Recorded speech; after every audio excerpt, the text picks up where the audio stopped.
digging out, you got put him in a position, but obviously he won it, and you were the top seed.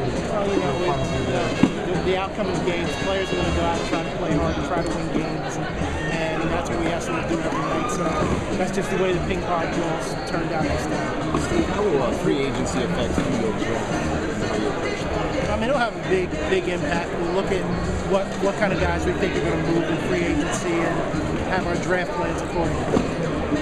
History has proven you can get a solid player at number 4. What are your thoughts on not being able to get the first 3? We feel really good about it. Yeah, we feel good that in this draft we could have gotten a good player anywhere from 1 to 5. So we went into this optimistic and remained the same. Are you guys willing to wait for something top 5? I think it's going to be a 19 Are you willing to wait for something? Well, as I said, I think this pick is complementary to where we're going. I said, a guy like Carmelo, what we plan on doing,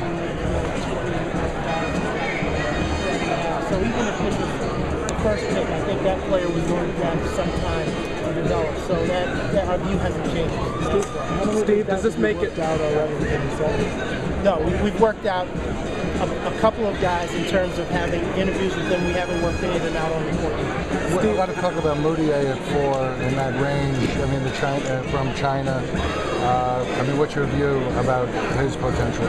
I mean, Mudiay's potentially a very good player. We haven't worked him out yet, but we think he's a guy that obviously will be in the mix. But we're going to look at all of our options, and we'll feel good about whoever we end up selecting. Did you ever go to China? You didn't go to China. No, I didn't go to China. Steve, does this obviously, with how much the big guys are talked about in the first 2, maybe 3 spots, does make it highly likely you think that you guys look at a wing or maybe a guard with the 4 spot? A lot will depend on what we think we're going to end up doing in free agency, what kind of players we think will move. That will have something to do with where we end up drafting. Knowing this spot now starting to clarify some of the plans and trying to have an idea of what kind of guys will be there as far as into free agency? Yes.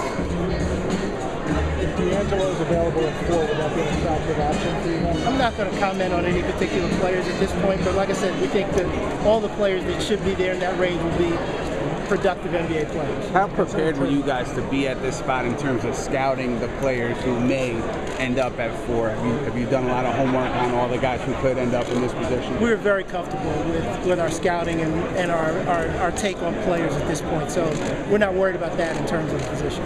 Did you have a few good lucks? I know Dave DeBusschere giving you the ring.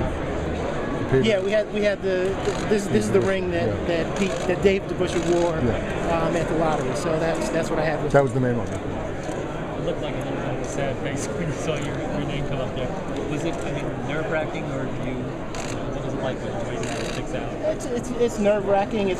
You're more anxious and anticipating what's going to happen. And like I said, of course we would have preferred to go higher, but going into this, we were going to feel good about where we ended up.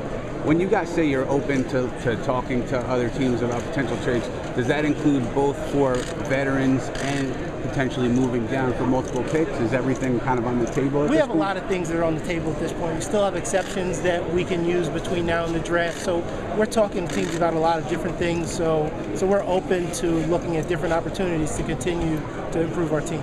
You're hoping to, add another pick anyway, even if it's a second-round pick, even if you can't get it. You want more than one pick in this draft. I'm not sure where we're going to go. We may end up looking at a second pick, but more than likely, even if we take that pick, it's not for a player that we would expect to be on our team. We have a lot of young players on our roster right now, and our goal is to expand the team and add some more veteran and more experienced players on the roster. Steve, what can you say to the Knicks fan that tonight just looks at things as a setback to the organization because of where you guys ended up and where you're hoping to be? I think it's not a setback at all. Like I said, we went into this draft knowing that we could get a good player anywhere from 1 to 5. And again, whatever player that is complementary to where we're going. And I think we're going to get a good player. We're going to continue with our process. We're going to build this team the right way.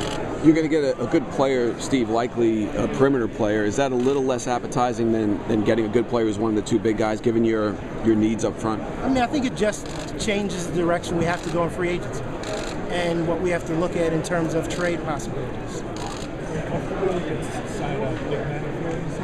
I'm not sure. I think we'll be able to get a few good players in free agency, and that might be an indicator of the direction we may go.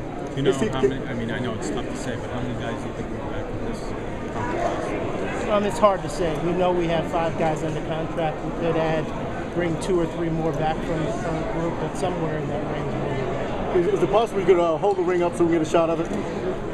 That was the DeBusschere ring back in '85. Yes, it was Hall of Fame ring. So that's what it be, championship rings? Basketball Hall of Fame. Oh, Induction okay. into the Basketball Hall of Fame. Okay. Steve, you talk about building the back end. Because you don't have a pick next year. Is there an impetus to try and make this jump quick and become a playoff team in a year? I think our goal is to become a playoff team, but we feel like we have the opportunity to gradually build this team, continue to get better, and we'll go into free agency again the following year. We still have additional capital with the salary to jump with the cap and make. But we'll do the things that we have to do to make this team better. I feel very confident. All right, thank you, Steve. Thanks, Steve. Thanks, Steve.